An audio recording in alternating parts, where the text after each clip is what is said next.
เข้าหูทุกคน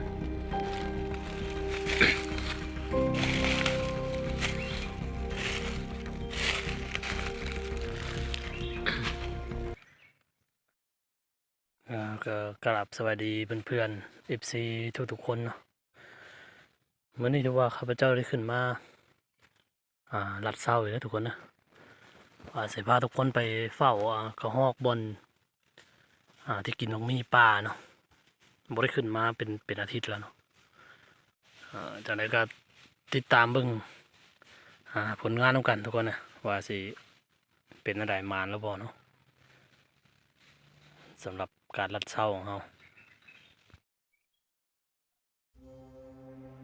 ขึ้นมายังบ่ได้ฮอดต้นนะมักมีเนาะแต่ว่าได้ยินเสียงไก่ป่าคันก็เลยว่าสิ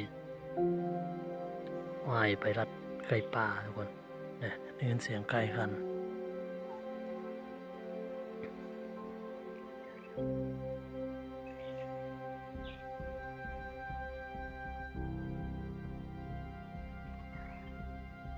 เสียวขึ้นไปวางมันเนาะฟังเสียงคันใน2ตัวคันตอบกันถือขึ้นมานำเดียวขึ้นไปวางติดตามเบอร์ทุกคน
ขึ้นมานี่แล้วพ่อก็ฮอกเลยทุกคนนะพ่อก็ฮอกแดง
ยังก็ฮอกตกกับตัวนะบ่ฮู้ว่าตายแล้วบ่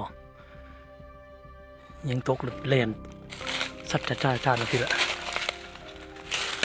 ยิงไก่ โอ้ยังบ่ตายเด้อ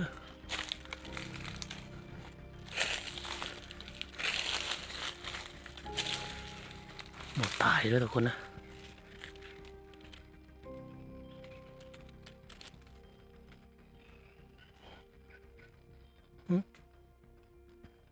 ได้ยินเสียงแล่นทั้งนั้น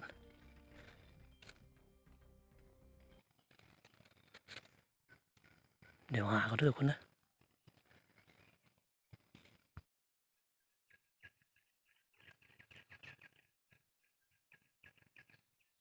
ขึ้นมาฮอดต้นเลยนะทุกคนนะต้นที่เขาเฮ็ดซุ่มยิงกันมือนะมี FC บางคนเพิ่นว่ามากอันนั้นเพิ่นว่ามักก่อเพิ่นว่าเม่นเนาะนี่หมากนี่นะ FC บางคนมันมักก่อเพิ่นว่าแต่ว่าข้าพเจ้าของบ่ฮู้ข้าพเจ้าก็เลยเว้าเป็นหมักมีป่าว่าเพราะต้นมันคล้ายหมักมีแฮงแล้วก็ใบก็คล้ายใบหมักมีเด้แล้วหมากก็คล้ายหมักมีนะคล้ายๆหมักมีแต่มันน้อยกว่าก็เลยเอิ้นว่าหมักมีป่ามีบ่กี่ต้นแถวภูในข้างสวนของห้องมากกินขนาดของห้องนะเลาะมันก่อนทุกคนนะมันมีแนวกินหรือเปล่า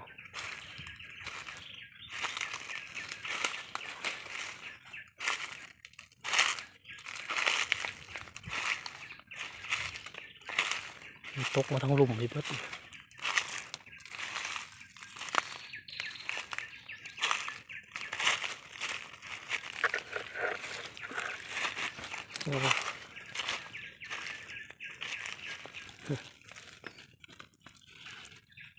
โอ้ยมีแนวมากินอยู่ทุกคนนะ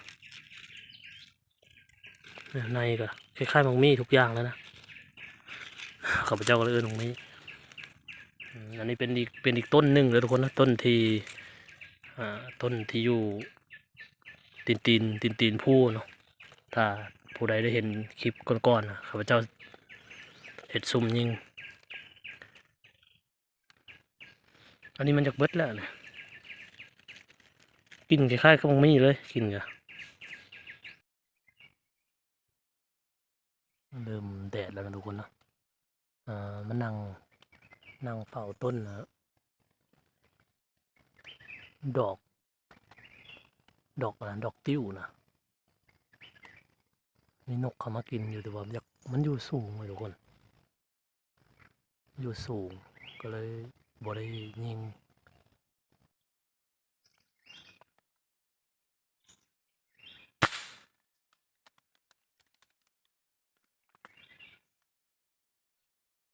นกเข้าทุกคนนะ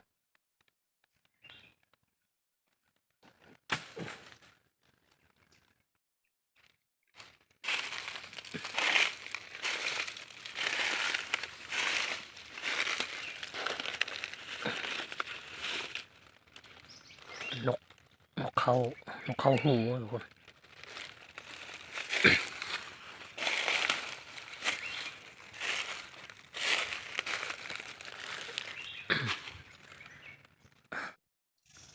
ก็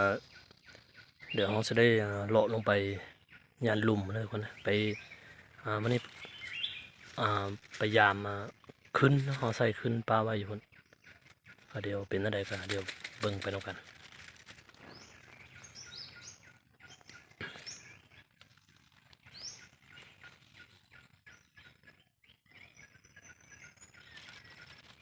นกยังหลายอยู่มุมในแต่ว่ามันเริ่มแดดแล้วทุกคนนะอันนี้มันน่าจะมาแซวนกน้อยกินนกน้อยมันตอมมากกันดอกติ้วนะมันมากเป็นดอกติ้ว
มาฮอดบอลคืนแล้วเนาะโบถือกันทุกคนนะ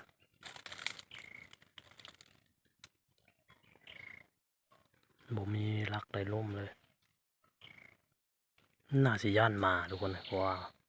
ขึ้นมาปักคืนละมานำมาใส่ตามแนวทางไปนี่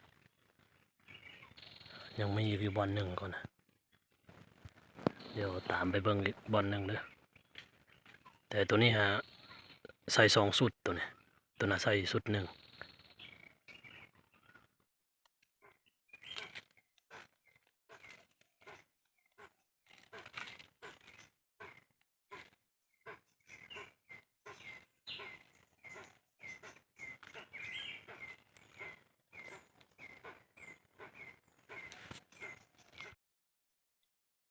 โบถือทุกคนในตัวนี้ก็เสียงก็ห้องอยู่ทั้งนั้น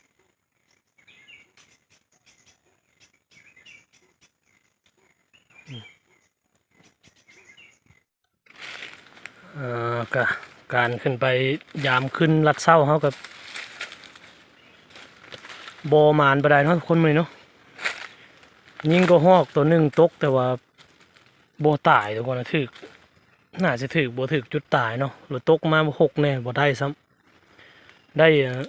นกเข้าหูตัวเดียวเนาะ อันนี้ก็ถือว่าสิได้เลาะลงแล้วทุกคนนะก็จะได้ก็ขอบใจเพื่อนๆ FC ทุกๆคนเนาะที่ติดตามจนนาทีสุดท้ายเนาะพอกันอีกคลิปต่อไปเวลาทุกคนสำหรับคลิปนี้ก็สบายดี